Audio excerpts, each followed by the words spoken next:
Bom dia, pessoal. 9 horas.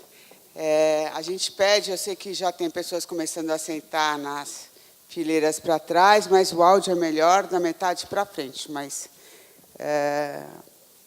parece que está bem cheio já. Sintam-se à vontade.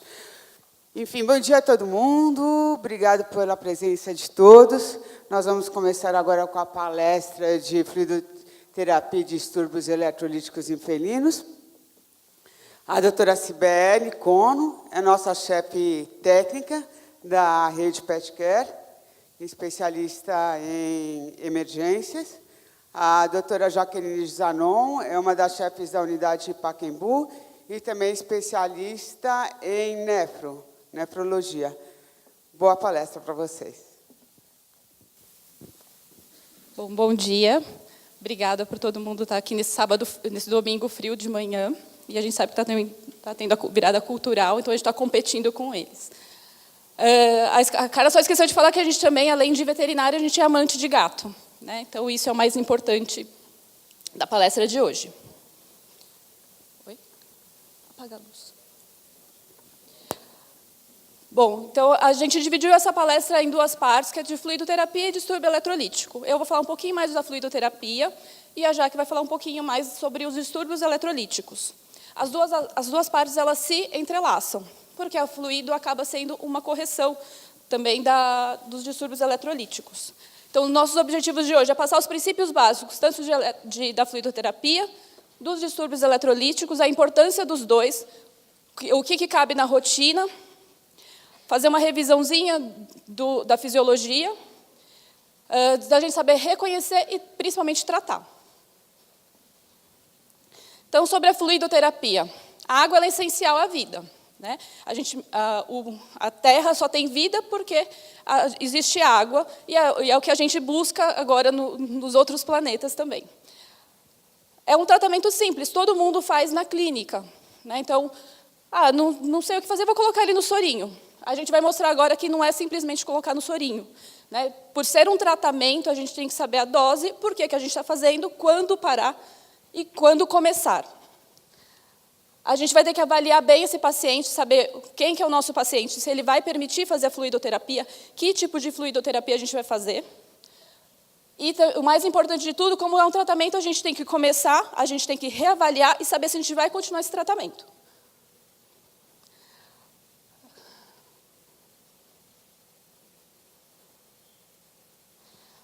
Bom, falando um pouquinho da fisiologia, isso a gente pega de Bartola, que tem super bonitinho isso. A gente sabe que o nosso corpo é formado de 60% de água. Desses 60%, 40% dele está dentro da célula. E 20% está no espaço extracelular.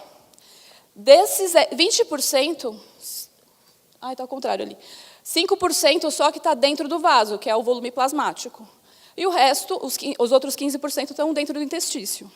Por que a gente precisa saber disso?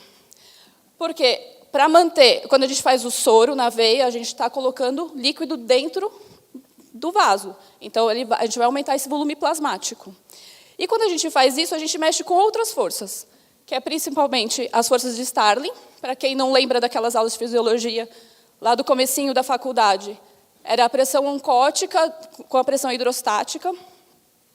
A pressão oncótica dentro do vaso vai puxar a água do interstício para dentro do vaso, e a pressão hidrostática ela força a saída do líquido para o interstício. E, além disso, isso é um conceito bem antigo, e, recentemente, a gente descobriu também que tem o glicocálix endotelial. O que ele faz? Ele mantém a permeabilidade da membrana, então ele mantém a integridade da membrana vascular. E aí é só a gente imaginar quando a gente vê aquele carnaval de Salvador, que está todo mundo na pipoca, tem aquele cordão humano e o pessoal querendo entrar. O cordão humano é quem permite que quem está dentro saia e quem está fora não entre. O glicocálix ele vai funcionar como esse cordão humano.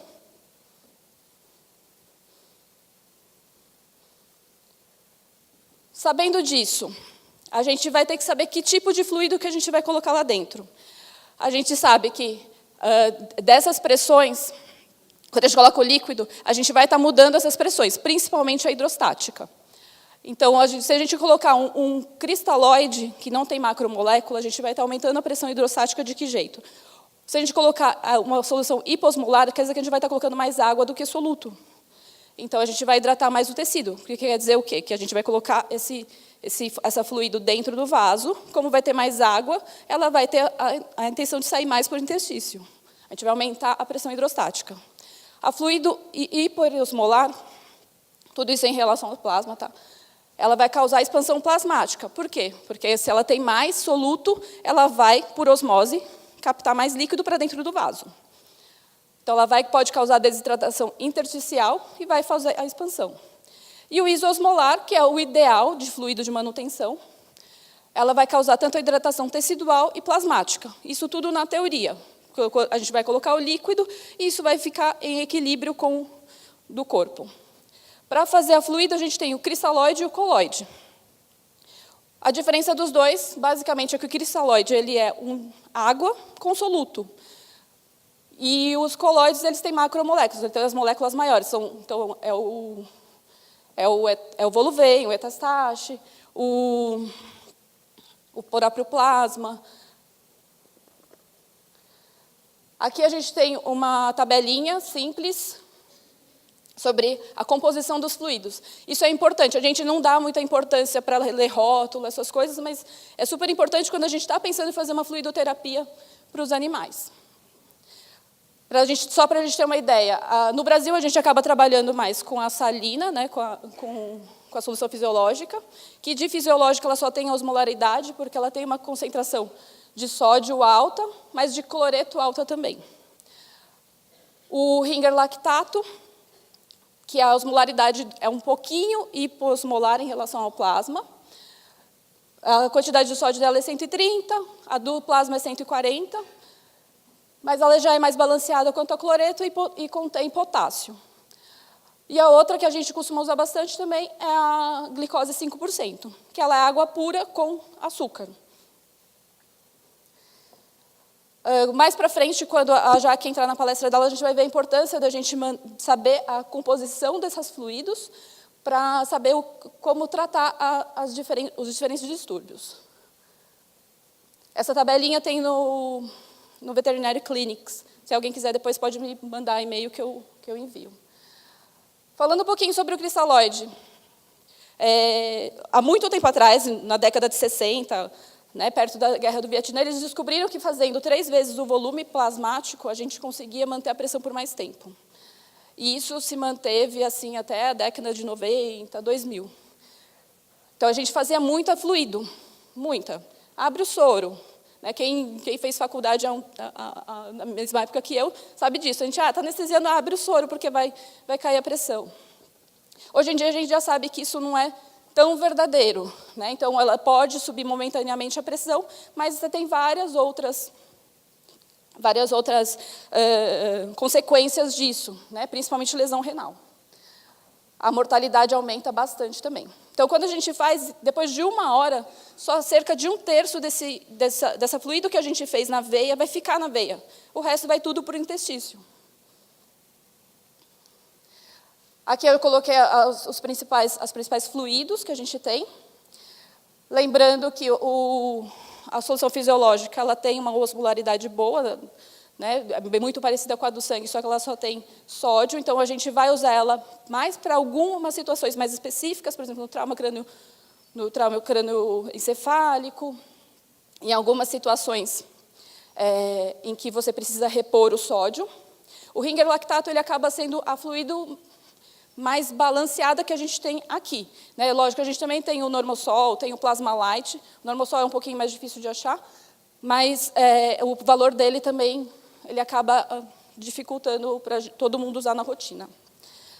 A hipertônica, que foi criada por um brasileiro, né, que foi descoberta por um brasileiro, ela causa expansão volêmica e, além de tudo, então ela é hiperosmolar. Então, ela vai causar a osmose, vai entrar mais água dentro do vaso, e ela também pode fazer a liberação de vasopressina. Então, ela pode causar o aumento da pressão por outros motivos.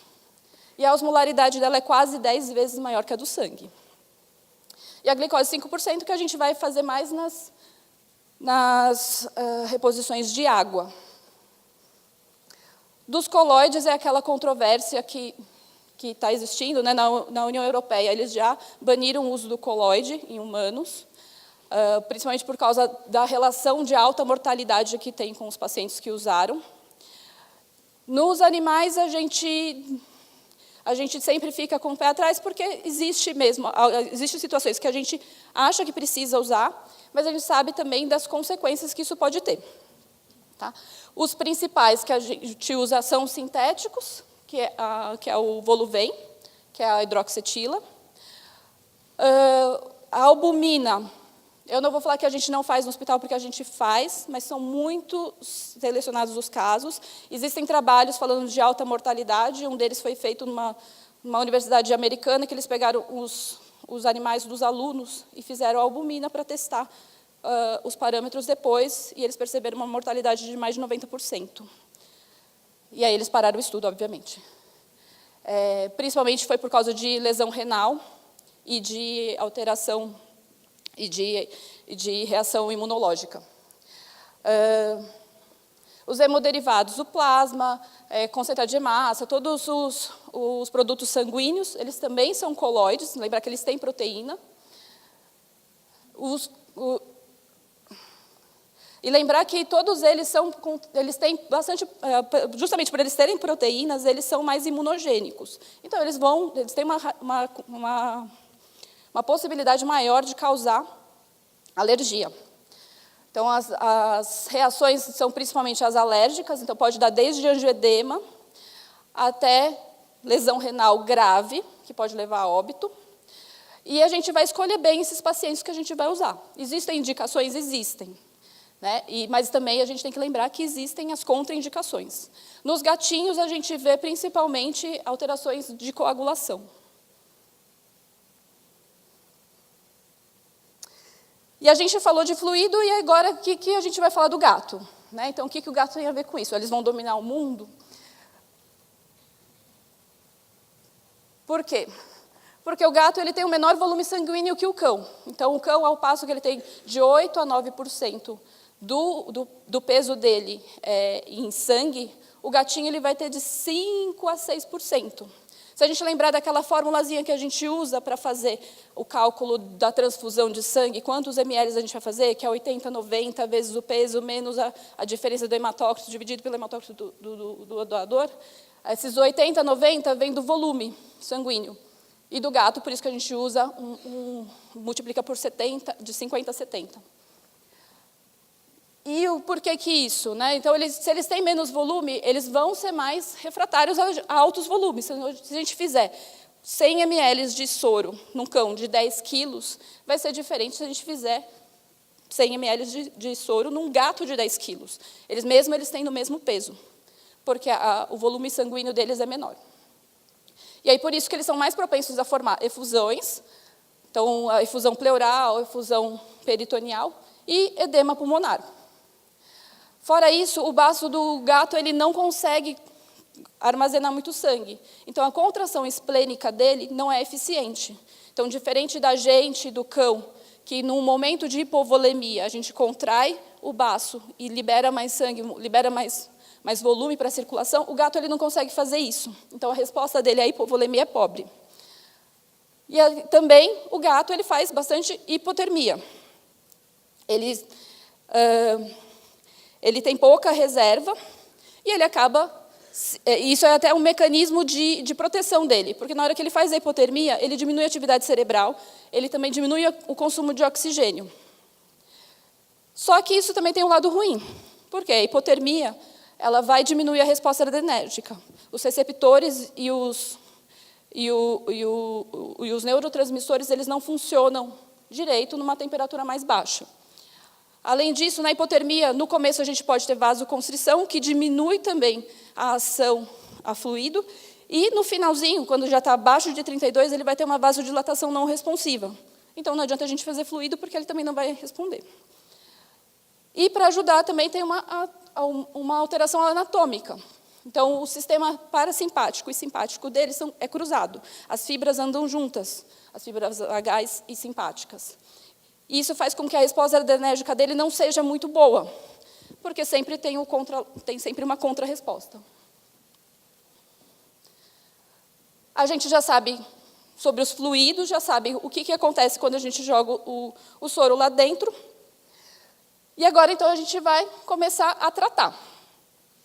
A fluidoterapia ela é um tratamento. A gente vai fazer esse tratamento para quê? Para a gente repor volume, para a gente repor desidratação, para a gente corrigir balanços eletrolíticos, para a gente corrigir o equilíbrio ácido básico, o equilíbrio oncótico também, e sempre pensar no paciente como um todo. Então, ele não é só um diabético com cetoacidose. Ele também é um diabético com cetoacidose que tem uma cardiopatia e um tumor no pulmão. Então, a gente sempre tem que lembrar disso. Os principais distúrbios que a gente trata, então, são de volume. O volume é tratar a desidratação e a hipovolemia. De conteúdo, que são os distúrbios eletrolíticos e o distúrbio ácido básico. E de distribuição são principalmente o desequilíbrio oncótico e as alterações de permeabilidade vascular. Como é que a gente pode fazer isso? Acessando o paciente. Então, a gente tem que saber se a necessidade dele é urgente ou se a gente pode fazer essa reposição mais lentamente. Se é uma desidratação leve, às vezes só um soro subcutâneo pode ajudar. Mas se ele já tem alteração de volemia, se ele já tem uma desidratação moderada, daí é mais importante a gente pensar em um acesso intraósseo ou um acesso venoso. E, em certos casos, a gente tem que pensar até em acesso venoso central, principalmente nas alterações de volume. Porque, às vezes, a gente vai precisar fazer um volume maior ou precisar fazer infusões diferentes, que aí o acesso central fica mais cabível. Como é que a gente vai fazer isso? Primeiro, a gente vai ter que acessar o paciente. Então, ele está desidratado? Ele não está? A gente vai calcular o quanto que a gente vai precisar repor dele. Sempre planejar. Então, eu vou começar a fluido agora com tantos ml quilo-hora. Depois de tanto tempo, eu vou reavaliar se ele atingiu o que eu queria, e aí eu vou diminuir a fluido, ou vou aumentar, vou repetir o bolus. Isso é planejar. E em quanto tempo? Eu vou hidratar esse paciente em 24 horas, vou hidratar ele em 48 horas, vou hidratar ele em 6 horas. As metas são os early goals, né? Então, as metas de ressuscitação volêmica, que a gente pode utilizar pensando no paciente mais grave. Então, desde o hematócrito, atingir o hematócrito que a gente quer, clarear o lactato, atingir uma pressão adequada, manter a saturação venosa de oxigênio. Fazer o balanço hídrico, principalmente se ele está internado e se ele vai ficar muito tempo na fluido. Então, é importante a gente saber o quanto que a gente está dando e o quanto que ele está jogando fora, o quanto que ele está metabolizando. E nos gatinhos, a temperatura. A gente não pode esquecer disso. Como ele faz hipotermia, se a gente jogar muito fluido, ele está vasoconstrito. E aí, na hora que a gente aquece ele, ele vai vasodilatar um pouco e essa fluido vai toda para o interstício ou para o terceiro espaço. Então, aquecer o paciente também é importante. Desde luvinha, o método mais eficiente é o aquecedor convectivo, né, que é o equator. Existe também o aquecedor de fluido. A única coisa do aquecedor de fluido é que você tem que se certificar de que o soro chega quente no acesso do paciente. E ele também pode estar quente demais para não causar uma vasodilatação. E existem também os cobertores térmicos, luvinhas, botinhas. Enfim, a gente pode usar uma série de coisas. Só tomar cuidado com o cobertor térmico por causa de queimadura. E o principal do planejar é para a gente não ver um gato afogado. Tá? Então, não é isso que a gente quer ver um gato feliz. Como é que a gente vai calcular a manutenção? Manutenção é aquilo que o animal vai gastar, ou a gente gasta durante o dia, de água. Se a gente olhar, é o mesmo cálculo do requerimento energético, porque ele é feito baseado no consumo de caloria. Então, para cães e gatos de 2 a 70 quilos, a gente pode usar a fórmula do 30 vezes o peso mais 70, que vai dar em ml por dia. Se o animal tem menos de 2 quilos, que é o caso de alguns gatinhos que a gente vê, a gente pode usar uma outra fórmula, que é a do de Bartola, que é 80 vezes o peso elevado a 0,75. Isso também vai dar em ml quilo dia. Daí sempre tem a roubadinha, né? Se a gente for fazer o cálculo, na maioria das vezes vai ficar entre 2 a 3 ml quilo hora. Que é justamente para a gente calcular naquelas horas que está tudo cheio, está emergência, tem que calcular fluido desse, tem que calcular daquele. Então, a gente pode usar isso, mas sempre lembrar depois de recalcular. Se a gente pegar pelo NRC de 2006, eles colocam também uma dose de 22 a 70 ml por quilo por dia para gatos em jejum. Esse valor varia bastante. Por quê? Porque tem gato que está doente, tem gato que não está doente, tem gato que está ativo e tem gato que não está ativo. Por isso que eles variaram esse valor. E aí agora a gente vai entrar nas perdas, nas alterações de volume. Se a gente vai tratar a desidratação, a desidratação ela não é a mesma coisa que a hipovolemia e ela também não é a mesma coisa que a hipotensão. Elas podem ocorrer juntas, mas nem sempre uma vai interferir na outra. O animal pode estar desidratado, mas ele não necessariamente ele está hipovolêmico e não necessariamente ele está hipotenso. O cálculo é aquele mesmo que a gente aprendeu na faculdade, não tem nenhuma novidade nisso. É o peso vezes a porcentagem de desidratação, que aí vai dar o volume em litro para corrigir.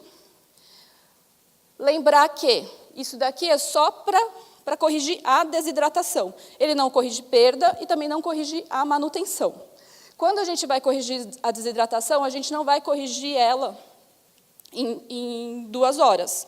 O ideal é você corrigir a desidratação em 24 horas, pelo menos. Tem animal, dependendo até de como é a volemia dele, a gente às vezes precisa fazer em mais tempo. Os principais quadros que levam à desidratação é a gastroenterite, que todo mundo atende na clínica, as doenças renais crônicas, que também é uma das maiores casuísticas de todo mundo, né? E a febre. Existem várias tabelinhas para a gente calcular o grau de desidratação. Infelizmente, todas elas são subjetivas, né? Porque a gente depende do avaliador saber se o turgor da pele está legal, se ele acha que a mucosa está ressecada ou não está. A gente segue no hospital a tabelinha do 5, 8, 10. Tá? Então, de leve, moderada, severa. E, principalmente os gatinhos que são doentes renais crônicos, eles são caquéticos também. Então, a gente puxa a pele e a gente vai perceber que aquele turgor cutâneo não está bom. Mas a mucosa dele está brilhante, não tá ressecada. Então, aquele paciente ele pode estar hidratado. Nem sempre ele vai estar desidratado só porque o turgor cutâneo dele não atingiu o que você queria.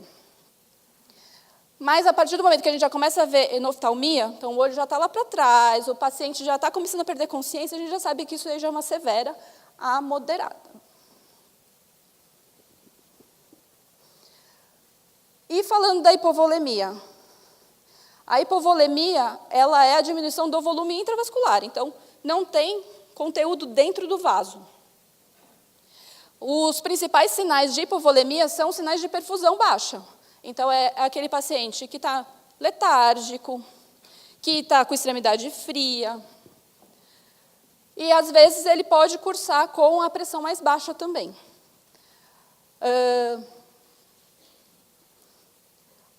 A gente pode ver isso, principalmente, quando o paciente ele tem uma perda rápida de fluido. Então, aquele paciente que é normal e começou a vomitar um monte, vomitou mais de 10 vezes no dia, que teve uma hemorragia, é um paciente hipovolêmico, o paciente vasodilatado, ou quando tem uma desidratação severa. Existe a dose de choque de cristalóide, que ela é igual ao volume circulante. Então, por isso que aqui está até total. Se você faz a dose total da dose de choque, é a mesma coisa que você repor todo o sangue do animal, que não é o que a gente quer. Então, como a gente trabalha? E o que os trabalhos indicam? Fazer pelo menos de 1/4 a 1/3 da dose e reavaliar. Se o paciente permanecer desidratado, se ele permanecer hipovolêmico, você até pode repetir o bolus. Mas sempre ficar atento, porque às vezes você pode precisar entrar com um vasopressor naquele momento. Lembrar também que mensurar a volemia é um pouquinho complicado. Os métodos mais fidedignos para a gente mensurar a volemia, eles são os mais invasivos, que não é o que a gente vai conseguir fazer na emergência. Algumas coisas a gente pode usar que são mais subjetivas, que é justamente a gente avaliar o ecocardiograma, ver se tem um preenchimento ventricular adequado. E até com a pressão. A pressão ela é um método bem direto, que não é a mesma coisa que a volemia, mas ela pode refletir. Se for usar colloide, o colloide ele é indicado na hipovolemia, ele pode ser indicado. Se a gente pensar naquele gatinho que está lá no centro cirúrgico, abriu, está fazendo uma OSH de conveniência, perdeu o pedículo, perdeu 20 ml de sangue, que para aquele gato é bastante coisa. Na hora, você não vai conseguir fazer um teste de compatibilidade e colocar um sangue nele. Ele é um paciente jovem, ele vai conseguir depois superar isso. Mas, às vezes, você vai precisar fazer... Você pode usar o do colloide justamente para isso. A dose, junto com o cristalóide, ela é um pouquinho mais baixa, é de 1 a 5 ml por quilo. Isso é um bolus, tá? A dose máxima de colloide para gato é de 10 ml quilo dia. Então, tentem não ultrapassar isso. Pode também usar a hipertônica, e aí, inclusive a hipertônica até associada com o colloide, porque o colloide vai fazer com que essa hipertônica dure mais tempo. Uma época atrás a gente tinha até o hiperres, que era um colloide com a hipertônica, que era mágico para esses animais que chegavam hipovolêmicos e que a gente sabia que não ia ter nenhuma contraindicação de tomar, porque eles mantinham a pressão por muito mais tempo mesmo. E também tem os produtos sanguíneos, que para gatinho a gente fica um pouquinho de mão atada, porque banco de sangue de gato a gente tem, mas o armazenamento é difícil, nem sempre a gente consegue os produtos quando a gente precisa, ou na hora que a gente precisa.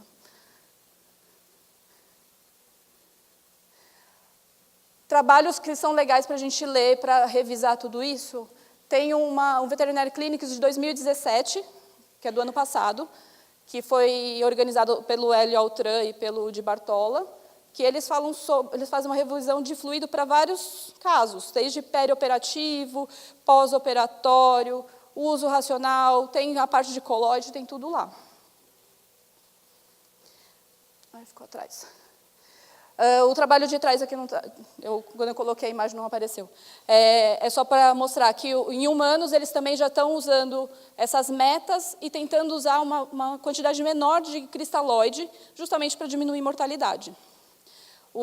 Aqui ele fala do early goal, que são as metas de ressuscitação volêmica do último consenso de sepse, e eles comparam até com o que o Rivers fez há um tempão atrás. E no ano passado saiu também na revista de felinos, né, na Journal of Feline Medicine, saiu sobre doença renal crônica, e o principal foco que eles deram era justamente sobre fluido, que menos é mais.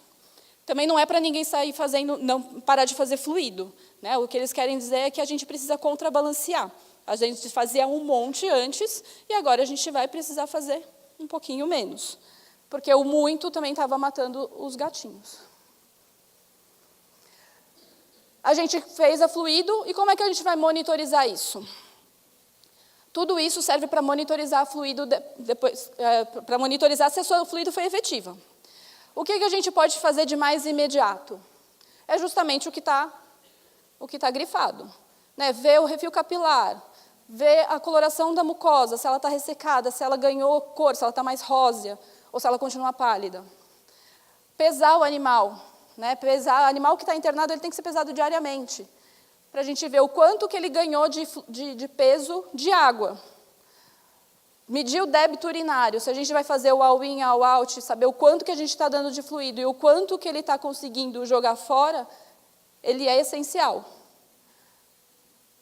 O hematócrito e a proteína total. Então, todo mundo faz o hematócrito, mas esquece da proteína. Então, às vezes, aquele hematócrito caiu não porque ele está hidratado. Ele caiu porque ele tem uma anemia imunomediada ao mesmo tempo. Ou caiu porque ele tem micoplasma. Então, a proteína ela vai ajudar bastante a guiar nisso. Porque também, às vezes, a gente pode pegar aquele hematócrito de 30 com uma proteína de 9. O hematócrito está ok, mas aquela proteína está boa, quer dizer que ele está hemoconcentrado. Então, quer dizer que esse hematócrito é mais baixo ainda. E o lactato. Né? O lactato ele é um bom preditor de mortalidade e de gravidade de paciente. Ele está normal, ele está aumentado, não significa que está tudo mal, mas ele estar baixo significa que está tudo bem.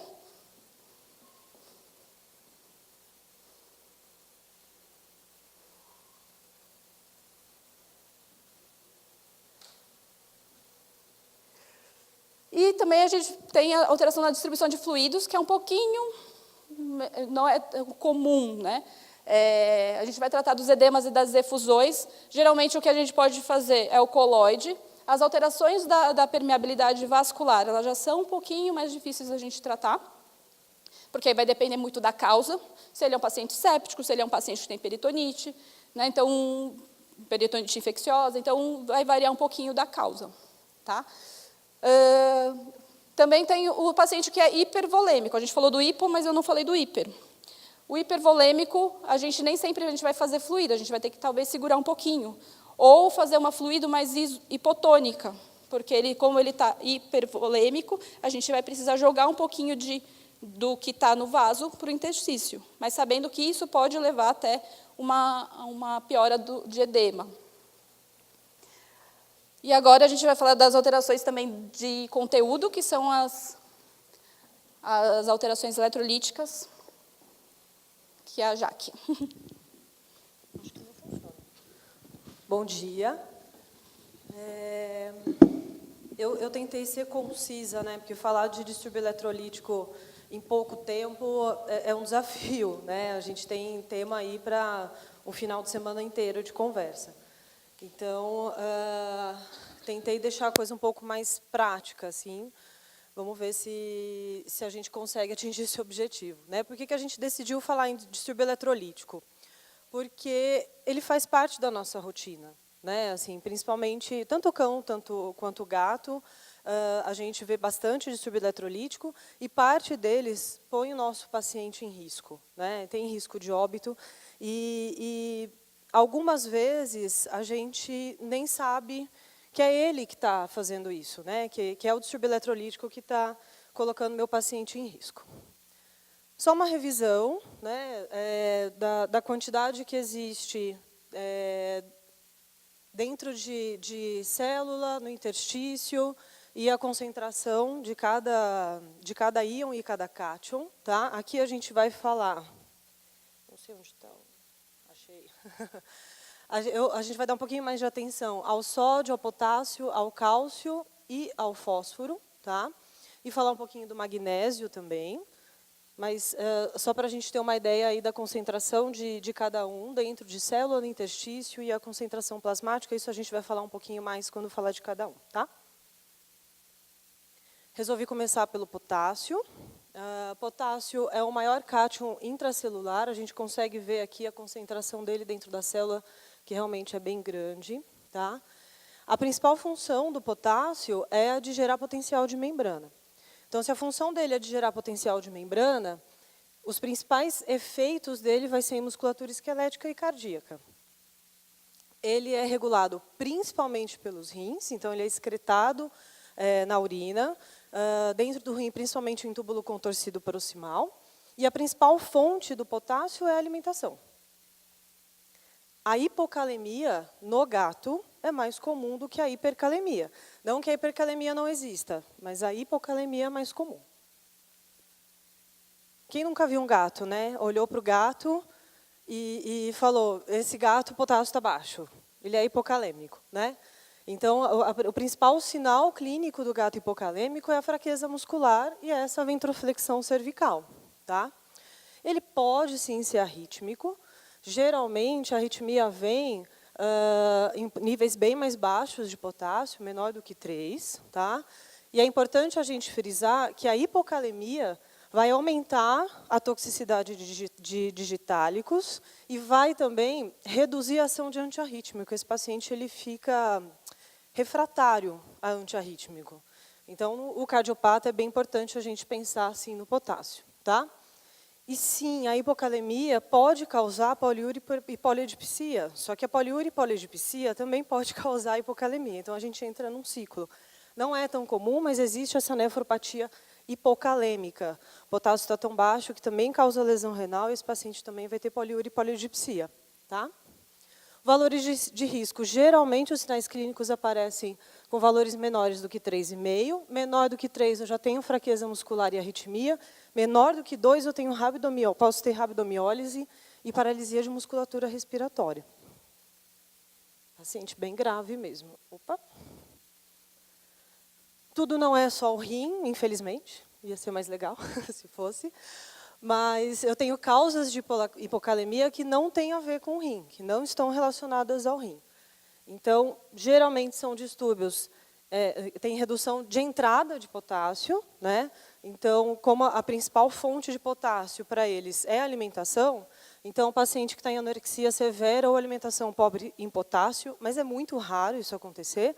O mais comum, na maioria das vezes, a culpa é um pouco nossa, né? Que a gente faz uma fluidoterapia que não tem potássio, né? Num paciente, por exemplo, que é poliúrico. Então, se eu vou aumentar a espoliação desse potássio pelo rim, então eu mesmo vou causar essa hipocalemia. Um aumento de perda, então, paciente com vômito e diarreia acaba perdendo a HCl, ácido clorídrico. Isso vai levar a uma alcalose, leva a perda de bicarbonato pela urina e, junto, o bicarbonato leva o potássio. Então, esses pacientes podem ficar hipocalêmicos. Pacientes desidratados, principalmente porque ativa lá o sistema renina, angiotensina, aldosterona. A gente vai falar um pouquinho mais dele depois. Mas é basicamente por hipovolemia, né? Então, o rim ele percebe que esse paciente está hipovolêmico, ele ativa o sistema renina, angiotensina, aldosterona, que retém sódio para tentar manter o volume desse paciente. Só que, junto com isso, ele também aumenta a perda renal de potássio, tá? Bomba de sódio e potássio. Retém sódio, joga potássio fora. Perda intestinal também de potássio, o próprio intestino perdendo. E, de novo, aqui a ativação do sistema, por hipovolemia. A translocação extracelular é uma coisa que, às vezes, a gente não pensa muito e talvez seja mais comum do que a gente imagina, né? É essa troca mesmo. Então, por exemplo, a fluidoterapia que tem glicose com ou sem insulina, inclusive é um tratamento para hipercalemia, a gente vai falar depois, mas às vezes esse paciente está hipoglicêmico e a gente põe glicose no soro para repor, só que a gente esquece que também tem troca com potássio. A glicose para entrar dentro da célula, ela leva o potássio junto, então o paciente pode fazer hipocalemia. A síndrome da realimentação, isso a gente começa a prestar atenção, não é uma coisa tão nova, né, mas uma coisa que às vezes a gente não presta atenção. Um exemplo, aqueles filhotinhos que a gente encontra abandonado, que deve estar, sei lá, uma semana sem comer direito, e está azul de fome, né, e aí bota na internação e deixa comer, né, faz uma semana que ele não come direito e de repente o corpo dele se vê com esse monte de nutriente, de eletrólito, e esses pacientes podem fazer essa síndrome de realimentação. Gato em anorexia já há algum tempo, então tem que tomar um pouco de cuidado para a gente oferecer de novo alimentação para esses pacientes. Geralmente a gente começa com um quarto de requerimento, para a gente evitar que isso aconteça, tá? Geralmente ela estimula a liberação de insulina, e aí é o mesmo motivo, uma translocação para dentro da célula, tá? Cuidado em pacientes com alimentação interal e parenteral, então calcular direitinho o requerimento desses pacientes e aumentar gradativamente. Mais raros, o uso de catecolamina, tem uma síndrome do gato birmanês, que é uma alteração em túbulo renal, overdose de albuterol, hipotermia, mas isso é muito raro. Uma coisa que a gente sempre precisa lembrar, às vezes quem está causando a hipocalemia é o nosso tratamento, né? Então, paciente que está em diurético, diabético tomando insulina, o bicarbonato de sódio pode causar hipocalemia. Quando a gente falar do cálcio, a gente vai entender um pouquinho isso, e até do tratamento da hipercalemia. E fluido sem potássio, que é o que a gente comentou lá mais na frente. Agora vem o rim, né? quais são as principais causas relacionadas à hipocalemia que vem do rim? A doença renal crônica, né? Eu acho que isso, inclusive, faz parte do nosso dia a dia e a grande maioria dos nossos pacientes gatos, né? Mas uma coisa também que a gente precisa prestar muita atenção é nessa diurese pós-obstrutiva. Então, geralmente, o gato, quando ele chega obstruído para a gente, ele chega hipercalêmico. Só que quando a gente desobstrui, ele tem essa diurese imensa. São pacientes que chegam a 10 ml quilo-hora de diurese, né, de produção de urina, e vai potássio junto. Então, quando você desobstrui, geralmente eles ficam hipocalêmicos, né? Então, precisa tomar bastante cuidado com isso. Diurese osmótica, não, pacientes diabéticos, em cetoacidose diabética, por estar excretando muita glicose mesmo pela urina. O hipertiroidismo, mas mais por aumentar a taxa de filtração glomerular e vai aumentar, esse gato vai estar poliúrico, né? Então é mais pela poliúria mesmo. E a acidose tubular renal, que é bem raro em gato, né? Mas é um distúrbio que tem em túbulo contorcido também, então os pacientes têm também bastante hipocalemia. Então, assim, pensando nisso tudo, qual é o paciente que eu vou olhar e vou pensar, putz, preciso dosar o potássio porque ele deve estar hipocalêmico. Então, é aquele paciente que chega com vômito e diarreia crônico ou frequente, o poliúrico, isso sem dúvida nenhuma. Quando ele tem fraqueza muscular, né, chega com aquele sinal clássico, que é aquele sinal clássico de ventroflexão. A ideia é não deixar chegar nisso, né, a gente diagnosticar essa hipocalemia antes. Paciente arrítmico e todo paciente em tratamento com insulina diurético ou paciente que está em nutrição parenteral. Tratar a hipocalemia é um pouco mais fácil do que tratar a hiper, né? Então, geralmente, a gente usa essas tabelinhas. Se vocês quiserem, me mandem e-mail que eu mando isso para vocês, não tem problema, tá? Só prestar um pouco de atenção, porque essa reposição é para 24 horas, e você pode fazer ou em 250 ml ou em 1 litro, e tem uma dose máxima, né? Você não pode passar de meio mEq quilo hora de suplementação de potássio, tá? O que eu achei bem legal em relação a essa suplementação IV é que eles fizeram esse trabalho para ver a eficácia, né? Então, o que eu estou suplementando endovenoso para esse paciente de potássio? Ele está sendo eficaz? Eu estou fazendo certo? Eu não estou fazendo certo? E eles chegaram à conclusão que não, a gente não está fazendo certo. Na verdade, a gente está fazendo too much, né? Então, a grande maioria desses pacientes nesse trabalho, eles ficaram muito hipercalêmicos depois dessa reposição endovenosa. Mas o motivo, aparentemente, é um pouco simples. É estabelecer protocolos e manejo. Então, o que eles falam é de que quando a gente vai acrescentar o potássio no fluido, a gente coloca o potássio no injetor lateral. E a gente só coloca o potássio no injetor lateral. Né? E geralmente o potássio ele fica ali, né? E esse paciente recebe uma carga maior de potássio e aí a gente induz essa hipercalemia. O que eles sugerem é a gente fazer um protocolo.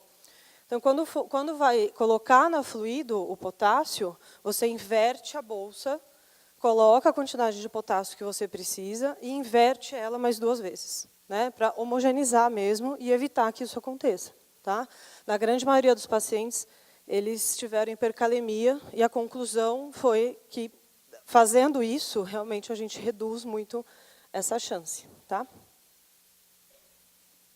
A gente pode também fazer a suplementação de potássio via oral. Óbvio, se é um paciente que te permite, né, fazer isso. Então, não está vomitando, é um paciente que você consegue manejar para fazer o comprimido, enfim. O que eles sugerem? De 5 a 8 mEq por dia, dividido em 2 a 3 vezes, em pacientes hipocalêmicos. E se você quiser fazer uma manutenção, você pode fazer de 2 a 4, também dividido em 2 a 3 vezes por dia. Eu coloquei isso aqui porque foi uma informação que eu consegui, que foi ótima para mim. Porque eu não sabia quantos miligramas tinha um mEq. Né? Porque se você for comprar o gluconato, geralmente antes do gluconato de potássio a gente só achava nos Estados Unidos. Ele tem uma absorção melhor para o gato, né? Agora tem farmácia de manipulação que manipula o gluconato, então facilitou bastante nossa vida. Só que eles, tanto os Estados Unidos quanto a farmácia, é em miligrama, só que a dose é em miliequivalente. E a gente fazia meio que uma dose empírica, né? Enfim, vamos ver quanto que tem de, né, um comprimido ou 2 comprimidos. Então, assim, um MEC tem 39 miligramas de potássio, então a gente consegue fazer uma coisa um pouquinho mais direcionada também. E agora, manipulando, ficou mais fácil ainda. O potássio, eu acho que é muito importante também. O que precisa ficar é que ele também é fator prognóstico. Então, eu achei esse paper que fala de lipidose hepática, mas a gente pode estender isso para pacientes em tríade e pacientes com pancreatite. Então, se o potássio está baixo, comumente esse distúrbio eletrolítico ele está associado a óbito, infelizmente. Tá? Então, se é um paciente com tríade que está com hipocalemia, você já sabe que é um paciente um pouco mais grave do que você imagina. Passando do hipo para hiper, os sinais clínicos da hipercalemia geralmente estão associados à arritmia. Pode ter aumento de intervalo PR, encurtamento de QT e BRAD, só que o mais comum observado em gatos obstruídos é a fibrilação ventricular. Também pode dar fraqueza muscular, olha que legal. Hipo e hiper pode dar fraqueza muscular. E valor de risco, geralmente, maior que 7,5, você tem um distúrbio de condução cardíaca muito severa e uma fraqueza muscular muito severa também. Coloquei só para exemplificar que as arritmias elas podem ser variadas quando você tem hipercalemia. Tá? Então, o primeiro traçado ali é de um gato com lesão renal aguda. Ele tinha um potássio de 7,8. Esse primeiro traçado, e o segundo é depois de reposição de bicarbonato, que a gente já vai ver que é uma alternativa para a gente tratar a hipercalemia. E o segundo é um cachorro. A gente não está falando de cachorro, mas é bem diferente aí os traçados, né? Não tem onda P, e aqui também depois, aqui ele tinha 9,6 de potássio. E aí, depois da infusão de bicarbonato também, uma melhora no ritmo cardíaco. O que causa a hipercalemia? Geralmente é problema no rim. Né? Então, geralmente é lesão renal aguda, cursando né, com oligúria ou anúria, e é uma doença renal crônica no estágio final, cursando com oligúria ou anúria. Obstrução uretral, super comum, e obstrução ureteral bilateral. Geralmente, para causar uma hipercalemia importante, a gente precisa aí de pelo menos umas 48 horas de obstrução. Isso não é patognomônico, óbvio que tem paciente que tem hipercalemia antes, mas geralmente são 48 horas de obstrução. Tá? Ruptura de bexiga também pode causar hipercalemia e síndrome de lise tumoral. Sem dúvida, o mais comum para a gente é a doença renal e a obstrução. Né? Mais uma vez, nosso tratamento piorando o distúrbio eletrolítico, né? Então, inibidor de ECA, bloqueador de angiotensina, tem diurético poupador de potássio, heparina e o trimetoprim, né? Todos eles podem levar à hipercalemia. Tomar cuidado com essa pseudo-hipercalemia, porque tem uma liberação de potássio intracelular, geralmente quando você tem hemólise, leucocitose e uma trombocitose muito intensa. Isso pode fazer aumentar o potássio, não necessariamente a gente vai conseguir cuidar disso. Tá? E fluido, né? Acho que também é uma das principais causas, como a gente acabou de ver nesse último artigo, talvez a culpa seja nossa, né? na hora de suplementar o potássio na fluido. Que paciente, então, que eu vou olhar e vou pensar, potássio deve estar alto. É o paciente em oligúria ou anúria, seja por lesão renal, seja por obstrução uretral ou ureteral. Paciente desidratado, paciente que está bradicárdico e paciente que está com fraqueza muscular. Né? Então, esses a gente vai pensar que talvez ele possa estar hipercalêmico. Como eu trato a hipercalemia? A gente só vai pensar em tratar a hipercalemia se esse aumento ele for muito agudo ou se eu já tiver alteração cardíaca. Aí eu tenho que tratar prontamente. Eu preciso fazer alguma coisa naquele momento, senão, de fato, eu perco o paciente. Tá? Não esquecer de tratar a causa. Não, se essa causa for uma oligúria, se for uma anúria, porque ele está obstruído, porque ele está em lesão renal aguda, eu vou tentar restabelecer esse débito urinário, corrigir e acompanhar. Tá? Mas eu posso usar também a glicose associada ou não à insulina regular, seja ela em dose única ou em infusão contínua. Geralmente, a glicose tem um efeito rápido, né, de 15 a 30 minutos, já tem que melhorar essa hipercalemia. O gluconato de potássio a gente usa para proteger coração. Né? A ideia do gluconato aqui é para melhorar um pouco esses distúrbios de condução e eu não piorar a situação do coração. Ele, por si só, não vai reduzir o potássio. Tá? E o bicarbonato.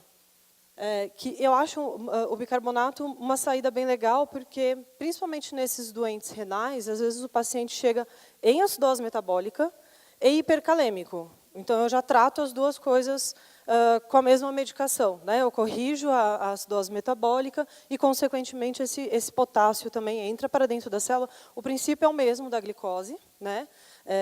Então, esse potássio entra para dentro da célula e eu corrijo a hipercalemia também.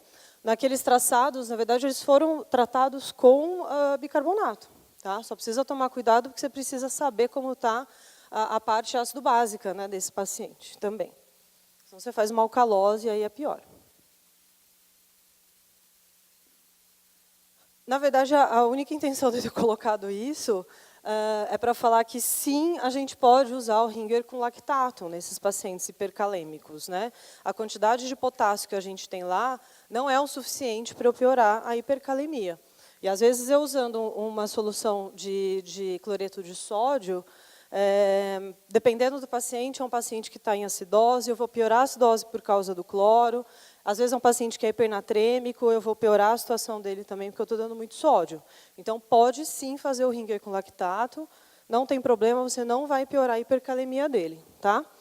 Isso aqui é meio que um guiazinho, né? Que você fala para, se possível, tirar as drogas que a gente sabe que causam hipercalemia, tirar a fonte de potássio, administrar a glicose, tudo que a gente vem falado até então. Acabamos o potássio. Então, vamos para o sódio. O sódio, para mim, é o eletrólito mais chato que tem. Assim, eu não gosto de paciente hipernatrêmico, hiponatrêmico. É chato diagnosticar, é chato tratar. Então, eu vou tentar deixar a coisa um pouco mais prática. Sódio, sempre quando a gente pensa em sódio, a gente tem que pensar em água. Sódio e água, eles estão juntos, sempre. Tipo, sei lá, melhores amigos, best friend. Friend. Nossa, falei péssimo. Onde o sódio vai, a água vai atrás. É bem isso. Né? Então, nunca pensar no sódio sozinho, sempre pensar no sódio em associação com a água. Pensando nisso, sempre que eles estão juntos, é fácil a gente entender que eles são responsáveis por manter o volume e a tonicidade de todos os fluidos corporais. Né? Então, eles são mantidos aí dentro dessa faixa normal com esse balanço de sódio e água. E isso é controlado pelo rim. Então, o rim ele aumenta ou diminui a excreção de sódio, e aí aumenta ou diminui a absorção de água, através do sistema renina-angiotensina-aldosterona. Tá? A concentração sérica de sódio, como eu falei, sempre junto com a água. Né? Ele vai depender da quantidade de sódio em relação à quantidade de água do corpo. Tá? E ele sempre, como ele é um cara muito osmolar, né? Então, como ele sempre puxa água junto com ele, sempre essa concentração é associada à osmolaridade. Então, se ele está hipernatrêmico, provavelmente ele vai estar hiperosmolar. Se ele está hiponatrêmico, geralmente ele está hipoosmolar. Tá? Valor de referência para gato, 150 a 160. Então, aqui fechando, sódio sempre junto com água, e eles são responsáveis por manter o volume do organismo e a osmolaridade. Quais são os sinais clínicos de hipernatremia? Vocês vão ver que gato realmente é um ser à parte. Porque cachorro, às vezes, eles têm sinais clínicos muito mais pontuados. Né? Na hora que a gente olha, a gente vê, olha, isso pode ser hipernatremia, ele pode ser hipocalcêmico. Gato não. Gato ele tem um sinal clínico que ele bem entende, na grande maioria das vezes, o que dificulta bastante para a gente. Mas, geralmente, são gatos que têm anorexia, letargia, vômito, fraqueza muscular. Vocês já ouviram falar disso? Fraqueza muscular, hipercalemia, hipocalemia, hipernatremia, né? Desorientação, podendo chegar à convulsão e coma.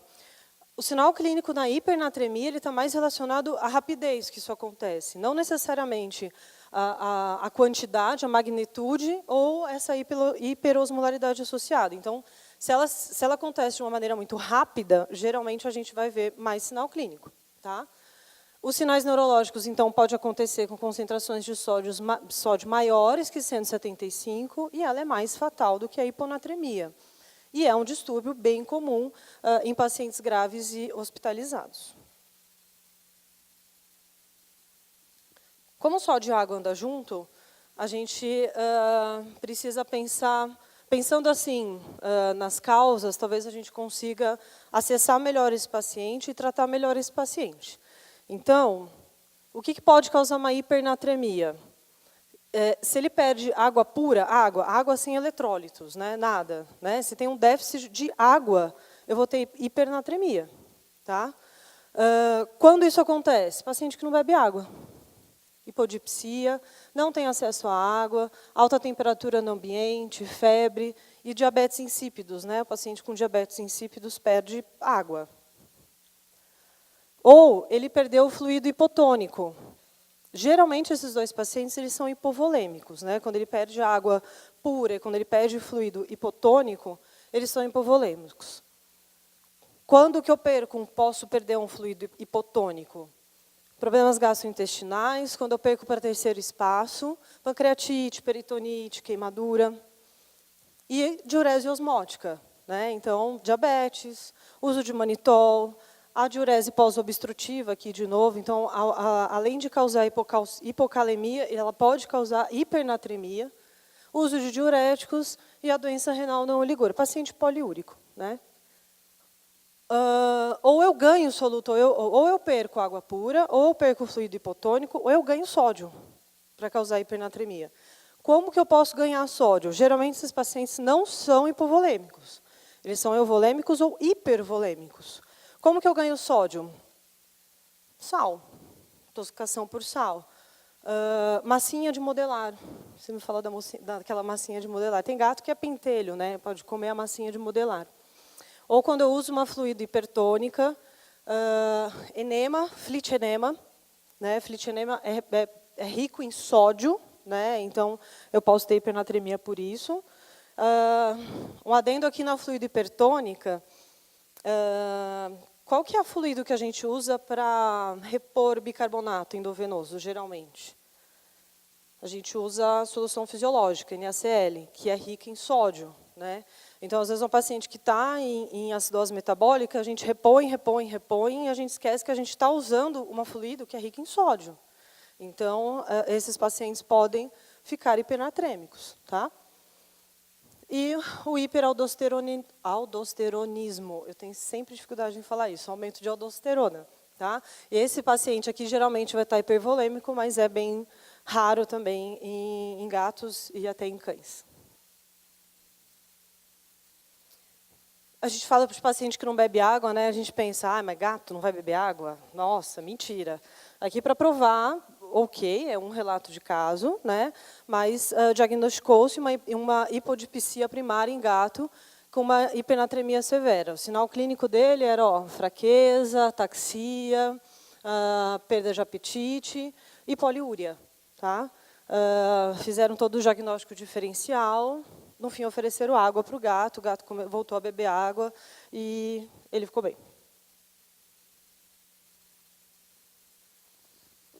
Tratamento de hipernatremia.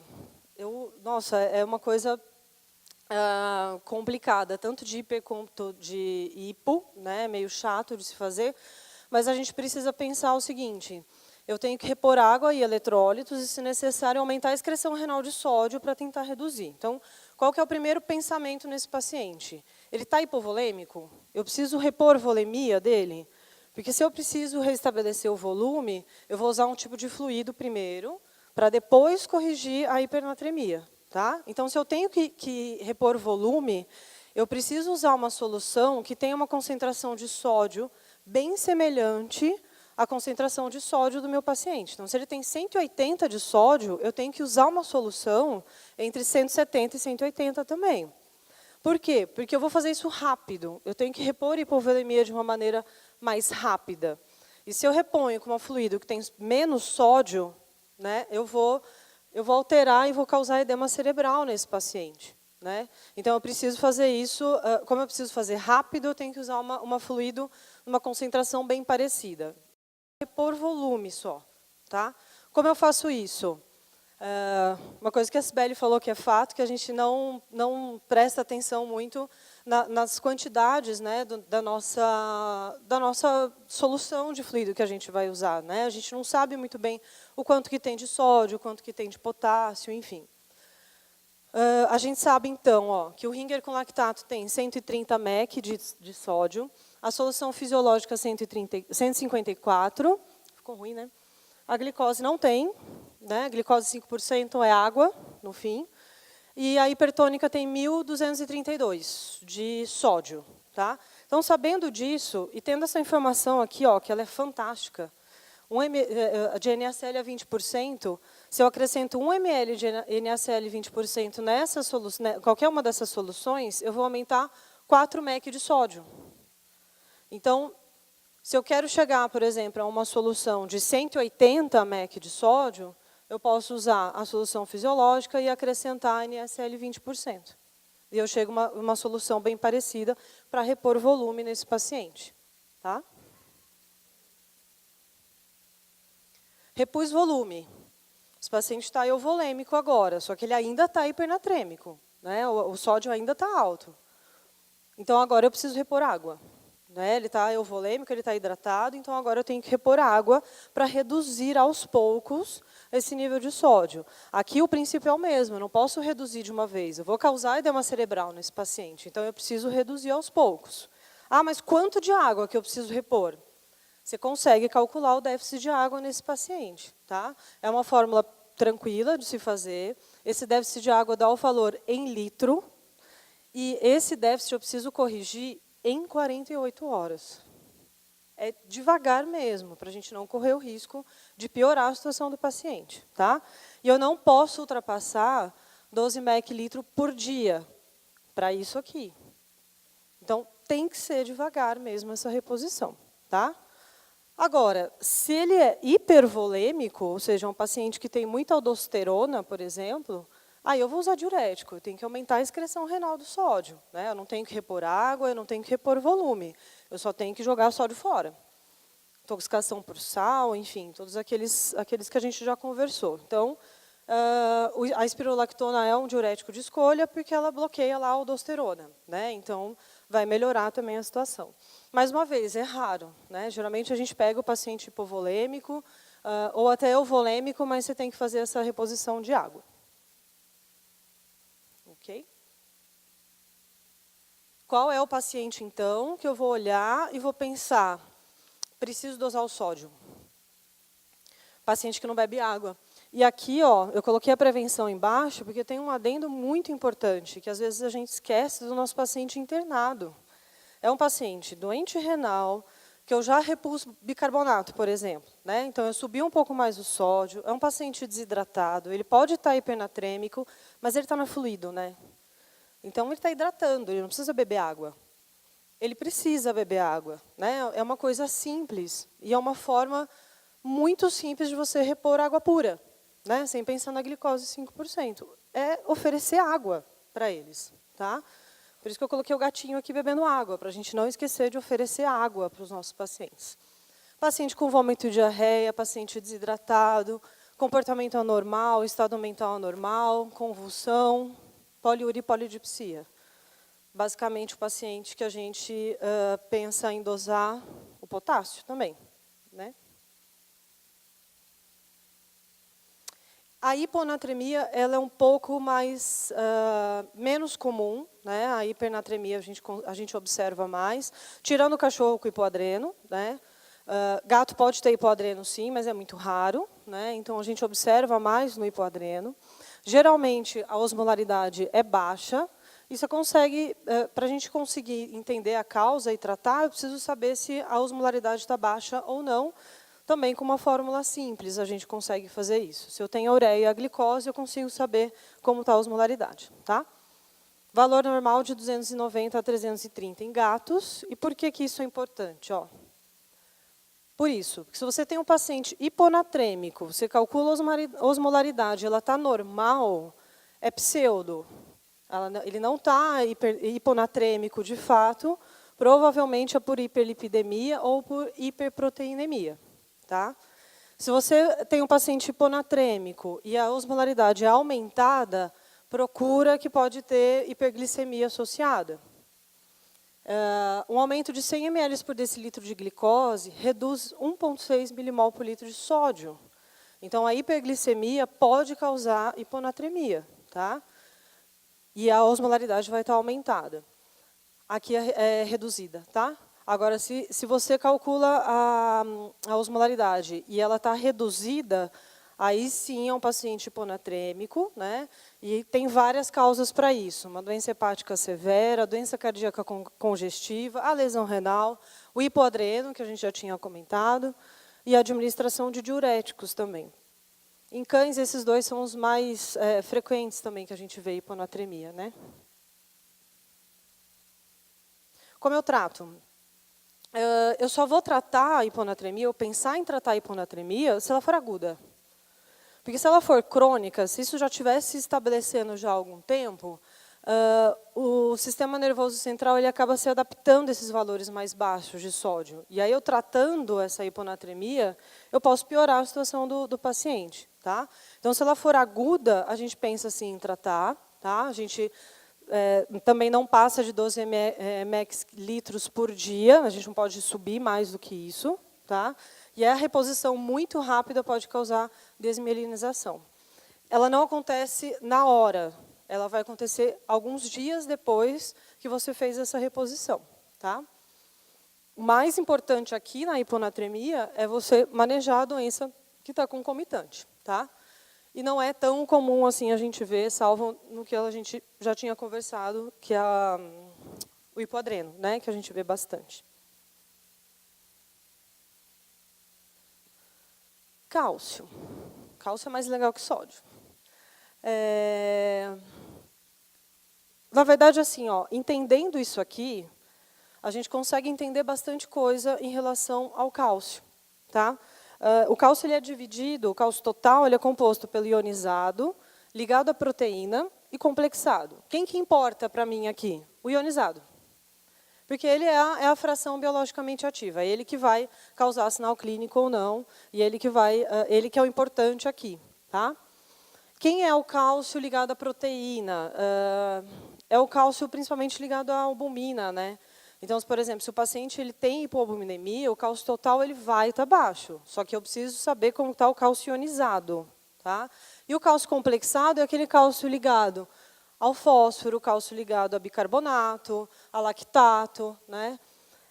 Entendendo isso aqui, a gente consegue entender bastante coisa. Então, por exemplo, eu vou falar muito que o paciente que tem acidose metabólica, ele pode ter um cálcio ionizado maior, porque ele tem pouco bicarbonato. Então, ele tem menos cálcio complexado com bicarbonato.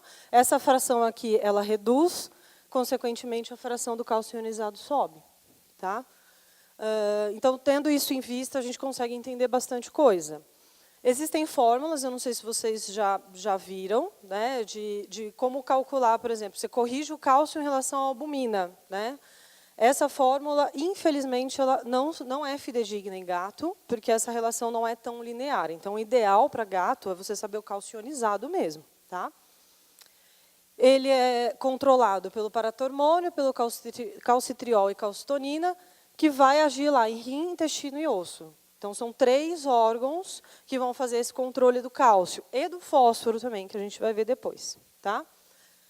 Lembrar, né, assim como o sódio está de mãozinha dada com a água, o cálcio e o fósforo, por eles terem o mesmo mecanismo de controle, eles também estão bem ligados e juntos. E também por isso aqui, né, porque aqui também tem cálcio ligado a fósforo.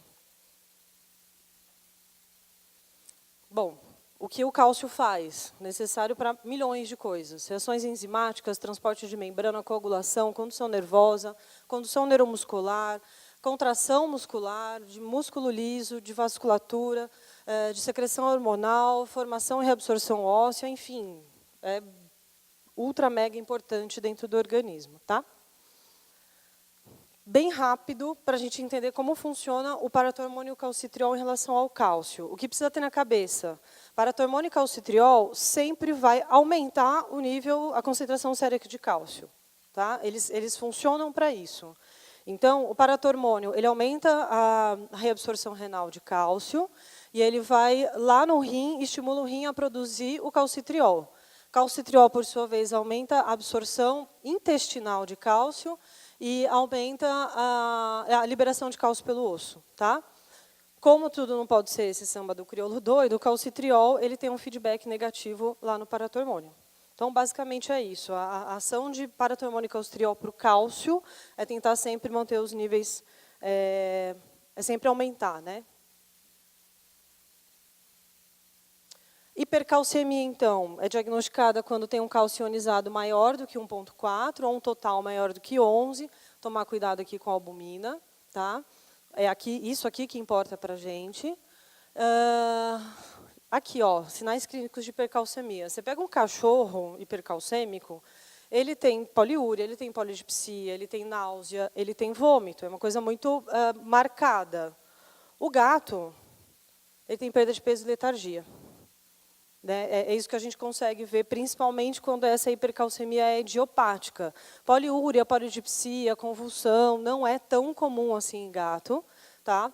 A severidade dos sinais clínicos depende, então, do o quão grande é essa hipercalcemia e o quanto tempo ela dura. Tá? E a acidose vai piorar os sinais clínicos de hipercalcemia. Por causa disso aqui que a gente tinha conversado. Tem pouco bicarbonato, reduz essa fração aqui, aumenta essa, eu vou piorar a hipercalcemia. Dá para a gente dividir causa paratormônio dependente e não dependente. O paratormônio dependente, hiperparatiroidismo, seja ele primário, renal ou nutricional. Quem é mais comum? O renal. E o não dependente, associado à neoplasia, a hipercalcemia idiopática de felinos, intoxicação, aqui entre o etilenoglicol, tá? E doença granulomatosa, que também é comum em felinos. Tá? Lipemia pode aumentar o cálcio, tá? Só precisa tomar um pouco de cuidado. Qual é a mais comum? Tem um trabalho depois que eu vou mostrar. A causa mais comum de hipercalcemia em felinos é a idiopática, seguido da renal e da associada à neoplasia. Tá? Como eu trato a hipercalcemia?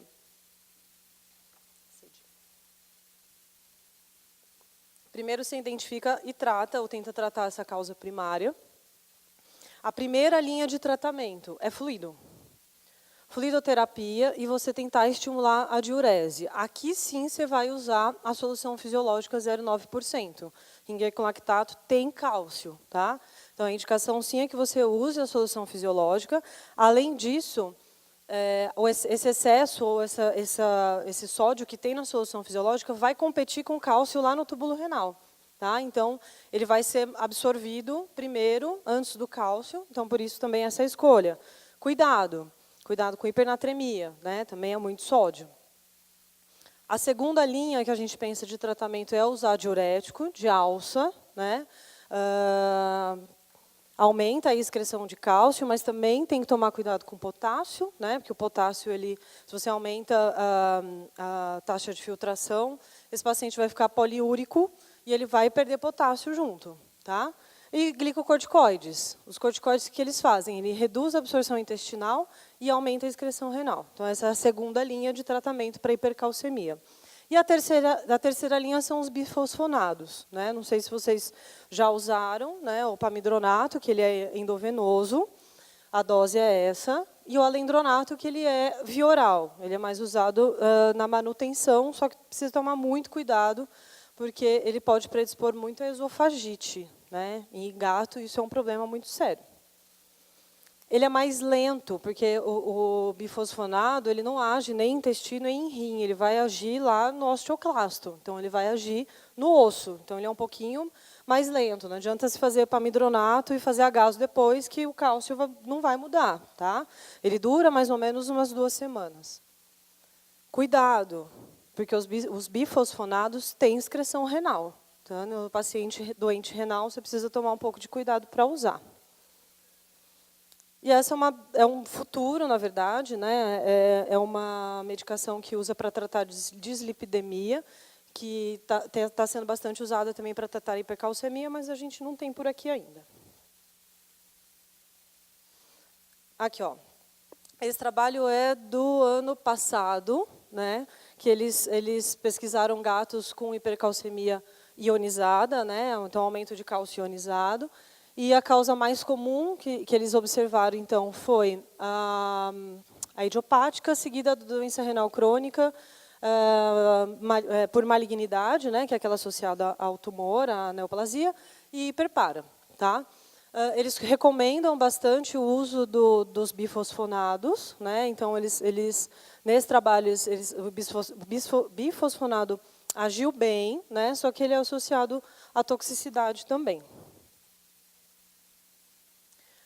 Agora, o contrário, a hipocalcemia. Né? Então, a hipocalcemia, a gente diagnostica com pacientes com a cálcio ionizado menor do que 0,8. Às vezes, ele não tem sinal clínico, às vezes, ele tem anorexia e letargia. Tremor muscular, fraqueza e convulsão não é tão comum. E um sinal clínico que pode acontecer, que eu achei interessante, é o prolapso de terceira pálpebra.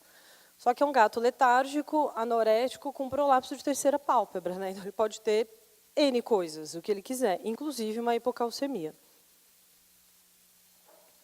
Causas: doença renal crônica, administração de bicarbonato, então, por aquela tabelinha, né, que a gente já viu, pancreatite aguda, intoxicação por etilenoglicol, de novo o flitinema, né, a intoxicação por enema, o uso também de bifosfonado, então, às vezes a gente usa para reduzir o cálcio e a gente acaba reduzindo demais. Obstrução uretral, esse paciente pode estar hipocalcêmico. Geralmente, a hipocalcemia nesses pacientes vem associada à hipercalemia e acidose metabólica. Pós-operatório de retirada de tireoide. E uma hipomagnesemia. A gente já vai falar do magnésio também, mas pacientes que estão hipocalcêmicos, a gente sempre tem que lembrar do magnésio. É comum em pacientes de UTI e muito comum em paciente séptico. Tá? Então, está com paciente séptico, internado, enfim, está desconfiando na clínica, pensa no cálcio. Tá? Que também é um fator prognóstico, junto com o potássio. Tá? Então, aqui tem um artigo falando especificamente da pancreatite, que é comum em pacientes com pancreatite, em gatos com pancreatite, e eles estão, sim, associados ao aumento de mortalidade. Tá? Então, potássio e cálcio, sempre pensar hipocalcemia e hipocalemia, que são fatores prognósticos nesses pacientes. Eu só vou pensar em tratar a hipocalcemia quando reduzir de 0,9, né, de cálcio ionizado. Eu posso fazer o carbonato de potássio via oral, uma suplementação um pouco mais crônica, eu não vou usar naquele paciente em emergência. A dose é de 25 a 50, e lembrar que o carbonato de cálcio ele é um quelante de fósforo. Né? Então, se for optar por usar o carbonato de cálcio, olhar o fósforo, sempre, porque ele é como hidróxido de alumínio, ele quela o fósforo. Tá? E você pode fazer endovenosa. Né? Você vai fazer a reposição endovenosa quando ela é mais aguda e ela tem sinal clínico. Você pode fazer uma dose em bolos, que a gente não faz em bolos, a gente faz em 20 a 30 minutos, sempre monitorando, né? Porque essa reposição endovenosa pode causar bradicardia. Tá? Ou você pode fazer a dose em infusão contínua, de 5 a 15 miligramas por quilo por hora. Aqui um exemplo de uma gasometria linda, né, que eu acho que meio que expõe tudo que a gente já conversou aqui. Então, não sei se vocês estão conseguindo enxergar. É um pH de 6,9, um sódio de 133, um potássio de 7,7 e um cálcio ionizado de 0,6. Ela tem tudo, né? Aqui, você não sabe por onde começar. O que eu trato primeiro, né? Provavelmente é um doente renal crônico agudizado ou um paciente obstruído, né? Não sei, esse aqui, você lembra quem que era? Ah, tá. Ok. Então, é só para a gente ilustrar que pode estar tudo junto, né? Não necessariamente só o cálcio, ou só o potássio, ou só o sódio. O fósforo, então. O fósforo é um ânion intracelular importante. Aqui a gente tem os valores de referência para gato. Eu quis colocar o valor de referência só para fazer um adendo. No doente renal crônico, esse valor de referência aqui cai por terra. Tá? O valor de referência no doente renal crônico de fósforo é diferente, varia de acordo com o grau da doença, principalmente porque o fósforo é um fator de progressão, né? A hiperfosfatemia faz a doença progredir mais rápido. Tá? Então, no consenso aí da IRIS, se reduziu mesmo o valor de referência do fósforo por isso. E não esquecer que filhote tem fósforo mais alto mesmo, isso é normal. Existe um pico transitório de fósforo depois de refeição, geralmente é de 6 a 8 horas, então cuidado com o jejum. Né? Então, se você dosa o fósforo com menos de 6 horas, ele pode estar alto porque ele comeu. Né? Isso aqui é uma dúvida que eu sempre tive, eu achei legal colocar. Se é fósforo ou se é fosfato, né? Que você vai ler em algum lugar e fala de fosfato, você vai ler em algum lugar e fala de fósforo.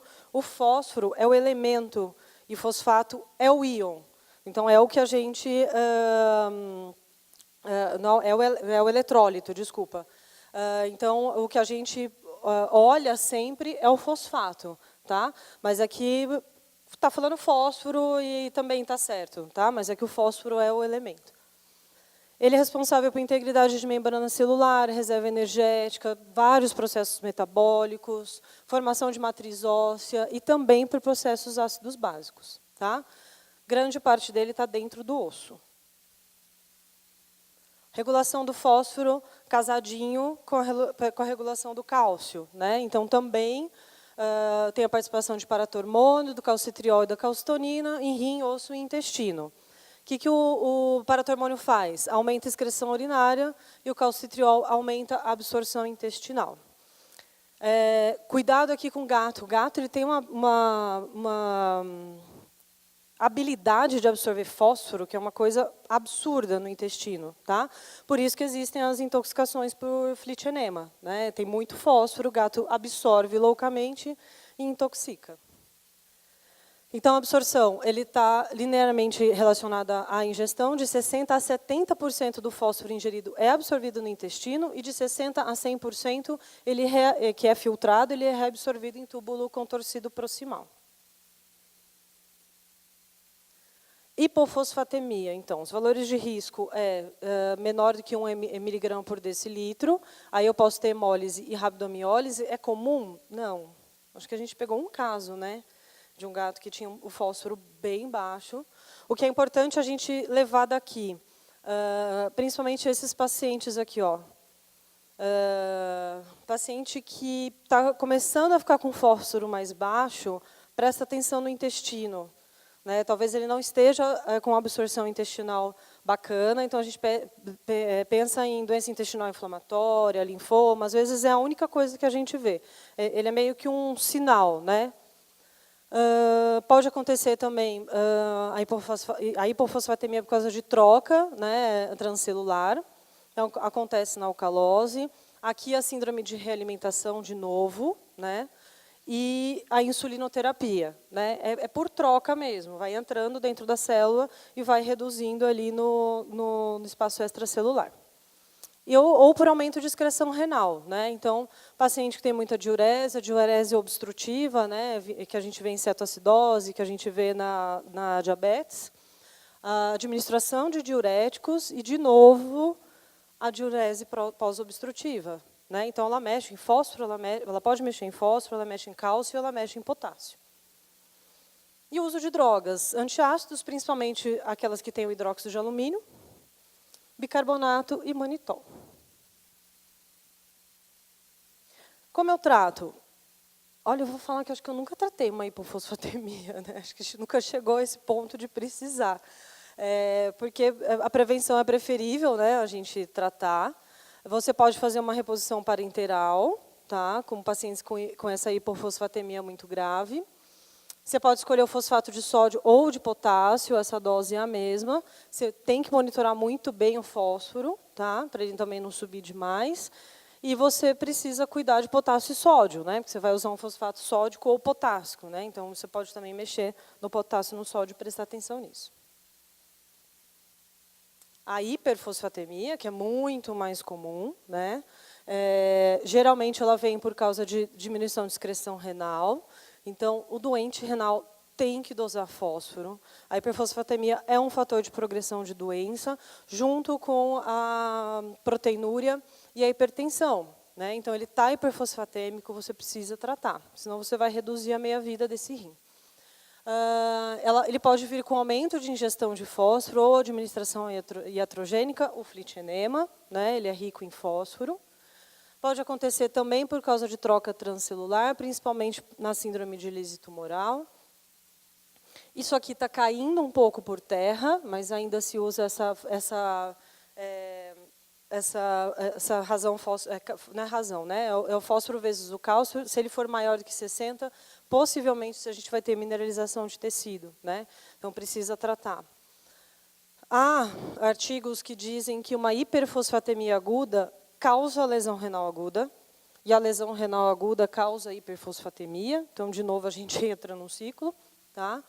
Tomar cuidado que hemólise, hipertrigliceridemia, hiperbilirrubinemia e presença de anticorpo monoclonal também causa hiperfosfatemia. Tratamento. Determinar a causa e tratar adequadamente a causa. Você usa dieta pobre em fósforo, e você pode usar quelante. O que a gente mais usa é o hidróxido de alumínio. Geralmente, eles respondem melhor ao hidróxido de alumínio. Essa é a dose máxima por dia, tá? Tanto do hidróxido quanto do carbonato de cálcio, a dose é a mesma mesmo. Tá?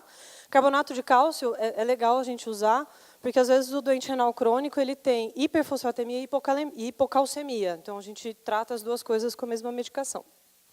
E o Sevelamer, que é um outro quelante. Eu usei uma vez um paciente que não respondia a nenhum dos dois. Existe, dá para a gente comprar. A caixinha deve custar uns R$1.500, mais ou menos. Então, ele não é tão acessível assim, mas é importante a gente saber que existe essa opção. Qual é o paciente, então, que eu vou pensar em dosar o fósforo? É o paciente doente renal crônico, fator de progressão. É o paciente que tem lesão renal aguda, quimioterapia por causa da síndrome da lise tumoral, realimentação depois de severa desnutrição, o filhotinho que a gente resgatou, diabetes mellitus, paciente que tem distúrbio de cálcio, propriamente dito, né? Não hipercalcemia nem hipo, mas distúrbio de cálcio, a gente precisa dosar. Tá? Paciente com anorexia, vômito e diarreia. Vou falar só um pouquinho do magnésio. Ele é um eletrólito meio do momento, né? Tá todo mundo falando de magnésio, só que para a gente ele é um pouco ruim ainda. O magnésio ele é que nem o potássio, a gente precisa de uma dosagem rápida, porque ele é um eletrólito bem dinâmico mesmo. E, infelizmente, às vezes a gente ainda não tem isso em mãos. E por ele ser predominantemente intracelular, o diagnóstico é difícil, né? Não tem um consenso sobre o melhor método para a gente fazer também. Ele é como o cálcio, ele tem a forma ionizada, a forma complexada e a forma ligada a proteínas. E, geralmente, a gente pensa no magnésio em paciente que tem hipocalcemia, porque a hipomagnesemia pode causar hipocalcemia, e aqueles pacientes hipocalêmicos que não respondem ao nosso tratamento. Né? Então, provavelmente, o magnésio dele está baixo. É isso. Conclusão assim, da minha parte, assim, se eu conseguir fazer todo mundo pensar um pouquinho que distúrbio eletrolítico é muito comum na nossa rotina, né? Tipo, quem aqui não tem um paciente que se identificou com tudo que a gente falou até agora, né? Tipo, é paciente com anorexia, com vômito, com poliúria e polidipsia, letárgico e protrusão de terceira pálpebra, né? Então, sempre tem que pensar nos eletrólitos, e eles são, inclusive, fator prognóstico para alguns pacientes, né? Doente renal, da pancreatite, da lipidose. Então, é bem importante a gente reconhecer e tratar logo. E só para fechar, a gente lembrar que a fluidoterapia é um tratamento, então tem que ter dose, tem que ter tempo de administração. Muitas vezes a gente vai precisar do ambiente hospitalar mesmo para fazer isso, até porque não é só a fluidoterapia, junto com a fluidoterapia vem também o distúrbio eletrolítico, e a gente vai precisar ficar monitorando isso. A monitorização ela vai ser feita praticamente com o exame físico e com exames laboratoriais, então com gasometria, com exames laboratoriais, propriamente ditos, e também porque nem sempre ele vem sozinho, né? Às vezes é o pacote, é o gato que está hipotérmico, está hipotenso, está hipovolêmico, e está desidratado e ainda tem o distúrbio eletrolítico. Então, às vezes vai precisar aquecer. A gente tem, na internação, a gente consegue fazer tudo isso, né? Na nossa internação, a gente tem a gasometria, a gente faz, até para vocês que fazem a clínica, o exame do PET-CARE, ele contempla tudo, né? Então, quando eu fazia a residência, a gente tinha que ficar pedindo picadinho os exames. Quando eu entrei no PET-CARE, eu entendi por que a gente faz tudo. Porque, justamente, a gente trata o animal como um todo, né? Então, a gente, às vezes, até aquele distúrbio escondido, a gente acaba encontrando. E no perfil PET-CARE, a gente tem todos os eletrólitos. Isso é o mais legal, que aí vocês vão conseguir acompanhar isso diariamente ou semanalmente também dos seus animais. Acho que é só. Acho que é só. Está na hora do coffee agora. Tem pergunta, gente? Alguém levanta a mão, quem tem perguntas, para a gente passar o microfone? Sem perguntas? Então, agora, antes do coffee, eu pediria que as promotoras subissem aqui. Quem participa do programa VetCare, levanta a mão, por favor. Então, nosso programa de benefícios, né, do PetCare, as nossas promotoras vão subir no palco, só para vocês identificarem e poderem procurá-las agora no intervalo, para poderem conversar com todas. Eu pediria também que os chefes de unidade do PetCare que estejam aqui subam no palco também, se o pessoal quiser se identificar com vocês e conversar na hora do intervalo. Vamos, cada uma passa pela área, por favor, se apresente. Oi, eu sou Ana Flávia, eu faço a região do Morumbi. Sou a Beatriz, eu faço a região da Zona Sul, ao redor do PetCare Ibirapuera. Oi, sou a Juliana, eu faço uma parte da Zona Oeste e Zona Norte. Oi, Simone, principalmente Zona Oeste e algumas outras regiões também. Oi, sou a Sheila Piton, faço Zona Sul. Bom dia, eu sou a Kelly, eu sou a coordenadora da unidade do Ibirapuera. Marcelo, eu sou do Morumbi. Kleber, eu sou gerente de operações do PetCare. Bom dia, meu nome é Rafael e eu trabalho no Morumbi. Bom dia, meu nome é Luiz e eu sou chefe clínico da unidade do Pacaembu. Sou a Jaqueline, sou coordenadora da unidade do Pacaembu. Acho que eu já tinha me apresentado, eu sou a Cibele e eu faço a gerência técnica do PetCare. Agora, no intervalo, todo mundo vai estar aí com vocês no coffee break para a gente bater papo, o que vocês quiserem conversar. E poderiam levantar a mão quem são donos de clínicas e hospitais? Para vocês, eu tenho uma conversa especial. Se vocês quiserem, no intervalo, agora vir conversar comigo, é sobre o problema que nós estamos tendo com o Sind Pet Shop e o Sind Saúde. Todo mundo sabe desses sindicatos e nós temos o nosso sindicato patronal, que chama o Sind Rosvet, Eu fui nomeada esse ano pelo Dr. Ricardo Amaral, que está com problema de saúde, e provavelmente a gente montou uma chapa para assumir o Cindy Rosvetti para fazer as convenções trabalhistas.